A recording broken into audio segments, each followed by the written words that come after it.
Hello everyone, good morning. నేను మీ రాజీ. అందరికీ నమస్తే. రెండు గుడ్ న్యూస్లు గవర్నమెంట్ నుంచే డైరెక్ట్గా వచ్చిన గుడ్ న్యూస్లు చెప్పడానికే నేను వీడియో అర్జెంటుగా చేస్తున్నాను. ఇంకోటి ఏంటంటే ఇంగ్లీష్ మీడియం బయాలజీ వాళ్ళకి గుడ్ న్యూస్ చెప్తాను. ఈ మూడు నిమిషాలు చూడండి. ఫస్ట్ వన్ ఏంటంటే సర్టిఫికేట్స్ ఏమీ అప్లోడింగ్ లేదంట. నా ఫ్రెండ్ డైరెక్ట్గా ప్రత్యక్షంగా నైట్ అప్లికేషన్ పెట్టడానికి వెళ్ళినప్పుడు అసలు సర్టిఫికేట్స్ ఫైల్స్ ఏమీ లేదంట. నెక్స్ట్ క్యాస్ట్ సర్టిఫికేట్ నెంబర్ కూడా లేదంట. ఓసీ బీసీ ఎవరికైనా సరే క్యాస్ట్ సర్టిఫికేట్ నెంబర్ కూడా లేదు. సో అసలు మీకు ప్రాబ్లమే లేదు. ఇప్పుడు ఫస్ట్లోనే ఇలా ఇచ్చేసి ఉంటే అసలు ఏ టెన్షన్ లేకుండా ఈ 10 days కూడా యూస్ చేసుకుని ఉండేవాళ్ళం కదా. ఇప్పటికైనా కూల్ అవ్వండి. కూల్ అయ్యి అసలు క్యాస్ట్ సర్టిఫికేట్ నెంబర్ అడగట్లేదంట. జస్ట్ క్యాస్ట్ ఏంటి, సబ్ క్యాస్ట్ ఏంటి, నాది OC, sub caste Kapu, just అలాగే మెన్షన్ చేయాలంతే. క్యాస్ట్ నెంబర్ లేదు, ఏమీ లేదు. మీ దగ్గర ఉంటే సర్టిఫికేట్స్ ఓకే పట్టుకుని వెళ్ళి నెట్ సెంటర్కి అప్లై చేయండి. కానీ అక్కడ ఏమీ అడగట్లేదంట, అది మాత్రం నిజం. ఓకే. ఇంకోటి ఏంటంటే ఒరిజినల్ జిరాక్స్ ఇవన్నీ క్లారిటీ ఉండేది కాదు కదా. జిరాక్స్ ఉంటే పట్టుకెళ్ళండి, ఒరిజినల్ ఉంటే పట్టుకెళ్ళండి, కానీ అక్కడ ఏమీ సర్టిఫికేట్స్ అడగట్లేదు, అది మాత్రం క్లారిటీ. ఓకే. రెండోది ఏంటంటే 40% డిగ్రీలో 40% ఉంటే ఎస్సీ ఎస్టీ బీసీ వాళ్ళు అప్లై చేయడానికి లేదు అని ముందు చెప్పారు. అది చాలా ఇబ్బంది పడి వాళ్ళందరూ రైజ్ చేశారు ఆ పాయింట్ని. ఇప్పుడేం జరిగిందంటే లేదు. ఇప్పుడేం జరిగిందంటే అంటే టెట్లో 40% ఉంటే మేము టెట్ రాసాం కదా, మరి డిగ్రీకి 40 లేకపోతే ఇప్పుడు డిఎస్సికి రాయడానికి కుదరదంటే ఎలాగా అని వాళ్ళు అడిగారు. సో ఇప్పుడు డిఎస్సికి వాళ్ళు కూడా అర్హత ఉందన్నమాట. డిగ్రీలో 40% ఉన్న ఎస్సీ ఎస్టీ బీసీ వాళ్ళు కూడా ఈ డిఎస్సికి అప్లై చేసుకోవచ్చు. ఓకేనా. వాళ్ళకి ప్రాబ్లం లేదు, ఇంకా పాపం వాళ్ళు కూడా అప్లికేషన్ పెట్టుకోవచ్చు.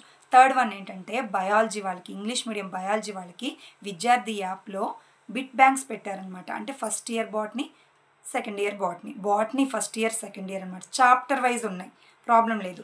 చాప్టర్ వైజ్ ఫస్ట్ ఫైలు ఆ చాప్టర్కి సంబంధించిన బిట్స్ అన్ని మల్టిపుల్ చాయిస్, సెకండ్ ఫైలు దానికి సంబంధించిన ఆన్సర్స్, అలాగ మొత్తం ఫైల్స్ అనమాట. మొత్తం అప్లోడ్ చేస్తారు, అది ప్రాసెస్లో లేదు, మొత్తం అప్లోడింగ్ పెట్టేశారు. అక్కడ చూసి చెప్పమన్నారు. నాకు జస్ట్ చూసాను నేను, నాకు నచ్చాయి, క్వాలిటీ బాగుంది బిట్స్, కాబట్టి చెప్తున్నాను. ఇంగ్లీష్ మీడియం ఎవరైనా ఉంటే యూటిలైజ్ చేసుకోండి, చాలా బాగున్నాయి. తక్కువ పీరియడ్లో జస్ట్ ఆ చాప్టర్ చదవడం, ఒక్కో చాప్టర్కి 250 పైగా బిట్స్ ఉన్నాయన్నమాట. అందుకు నచ్చింది నాకు, క్వాలిటీ కూడా బాగుంది. సో ఇంగ్లీష్ మీడియం వాళ్ళు చాప్టర్ చదివేసుకోవడం, ఆ ఫైల్ దగ్గరికి వెళ్ళి ఆ 250 బిట్స్ చేసేయడం, ఆన్సర్స్ చూసుకోవడం, ఒక పట్టు వస్తుంది అనమాట, ఒక క్లారిటీ వస్తుంది సబ్జెక్ట్ మీద. ఓకేనా. జువాలజీ తర్వాత అప్లోడ్ చేస్తారేమో. ప్రజెంట్ మాత్రం first year botany, first year second year botany. Okay. 199 199 రూపాయలకే కోర్స్ అనేది ఉంది. డిస్క్రిప్షన్లో యాప్ లింక్ అనేది ఇస్తాను. ఓకే. టచ్ చేసి మీరు ఆ కోర్సు పర్చేస్ చేసుకోండి, బాగుంది. ఓకేనా. ఈ 3 అప్డేట్స్ చెప్పడానికి నేను చేశాను.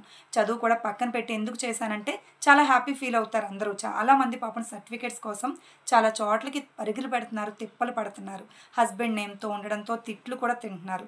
సో క్యాస్ట్ సర్టిఫికేట్ మీకు ప్రజెంట్ అర్జెంట్ లేదు, చేసుకుని ఉంచుకోండి, తర్వాత ఎందుకైనా మంచిది. ఎగ్జామ్ అయిపోయాక చేసుకుని ఉంచుకుంటే జాబ్కి సెలెక్ట్ అయితే నువ్వు అప్పుడు వెరిఫికేషన్లో నీకు ఒరిజినల్స్ అన్నీ అడుగుతారనమాట.